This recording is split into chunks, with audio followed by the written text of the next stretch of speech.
This is a Generation 7 North American Rescue CAT Tourniquet, Combat Application Tourniquet. It is one of two windlass tourniquets. It is recommended by the Committee on TCCC, Tactical Combat Casualty Care. It's been applied more than 19,000 times in the global war on terror. Old doctrine was life over limb. Do not apply a tourniquet. You could lose the limb. That is not true. We know this from 20 years of the global war on terror.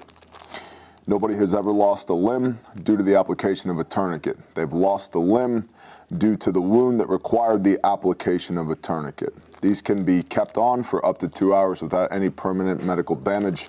The longest application of a CAT tourniquet was 19 hours from southern Afghanistan to Grafenberg, Germany. The way that this works is by constricting the artery against the bone structure. We use tourniquets in extremities, arms and legs, for the control of arterial bleeding. When you get this in the package, you're going to go ahead and open it up because we want to save time. We're going to open this up, discard the wrapper, discard the paperwork that comes with it. I'm going to show you how to stage this. Pull it open like so. Basic components. This stick is called a windlass. There's an inner band right here that's made of Kevlar. This is the band that constricts the artery. This is the time tab. These are the C-clamps. This is the buckle. This is the strap. We're going to take our red tab. We're going to pull it up and fold over approximately 1.5 inches, like so. The reason for that is I no longer require fine motor skills to be able to get a hold of this tab. We're going to pull approximately 6 to 8 inches of the strap out at the buckle, like so. We're going to put the windlass inside of the C-clamp. We're going to take the time tab. We're going to put it off at a 45-degree angle.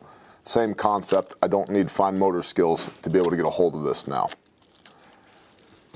Then we're going to fold up at the bottom of the buckle, like so, and then fold down at the C-clamp. And that's a staged CAT tourniquet. What this does is the loop right here in the hook and loop now runs against this smooth nylon. It will not stick to itself. So if I need to deploy this, I can shake it out. I've got a loop. I'm ready to put it on. If I fold it, Velcro on Velcro, it will stick together and I've got a mess. So we don't stage our tourniquets that way. We fold it, the Velcro portion, the loop portion against the smooth nylon portion down so that it's staged and ready to go. I'm going to show you how to apply this. I'm going to use an orange CAT tourniquet for contrast so that you can see it. Same tourniquet, just a different color. The way this works, if we're applying this to ourselves, we're going to use what's called the rule of thumb. I'm going to take my thumb, put it on the C-clamp, like so. This way, no matter which arm or which leg, because tourniquets only go on extremities, no matter which arm or which leg I put it on, if my thumb is on the C-clamp, I will be oriented towards my center line, okay? So, in this case, I'm going to apply a tourniquet to my left arm to stop an arterial flow of blood. So, thumb on the C-clamp, slide it up, high and tight, not on the joint. It used to be taught 3 inches above the wound. Well, the problem with that doctrinally is that in some places we may not have 3 inches above the wound. It's important that we get this as high and tight as we can, because if you have a major laceration, our blood vessels, our arteries and our veins are under tension, kind of like a rubber band. And if they get cut, they can snap and pull backwards. So if we put it at the site of the wound, we may not constrict that bleeding vessel. So we want to go above the wound. We teach high and tight. There's a gap in between the shoulder and the bicep right here where this will sit perfectly. Pull this nice and tight, like so. Take this band, wrap it around the back, under tension. Stop just shy of the C-clamp. I want to have my windlass in my workspace, not on the back of my arm, not on the inside of my arm, in my workspace right here where I can get to it. Not over the joint, because the joint moves, And if this moves, it will come loose and I will lose the constriction of the bleeding vessel, which means I'm now bleeding out. Take the windlass and I'm going to turn. It's going to hurt. You will not die.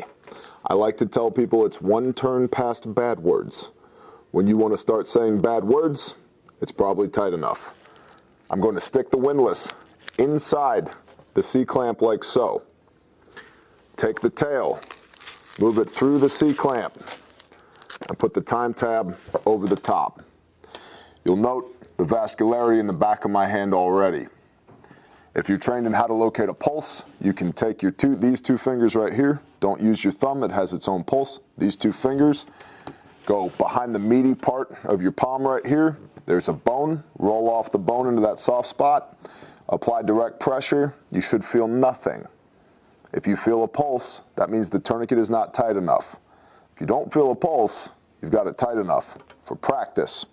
In the real world, what we're looking for visually is a cue that the blood has stopped. Once the blood has stopped flowing, we know the tourniquet's tight enough. That is the basic application of a windlass style tourniquet, in this case the Generation 7 CAT tourniquet from North American Rescue. It is the premier windlass tourniquet on the market. We highly recommend it. It is one of 2 Committee on TCCC approved windlass tourniquets. Every time you use a tourniquet in training, you're going to restage it. The way that we restage it, undo this, pull the strap out of the buckle, and just pull. And that stretches the inner band. And again, this end goes through the buckle.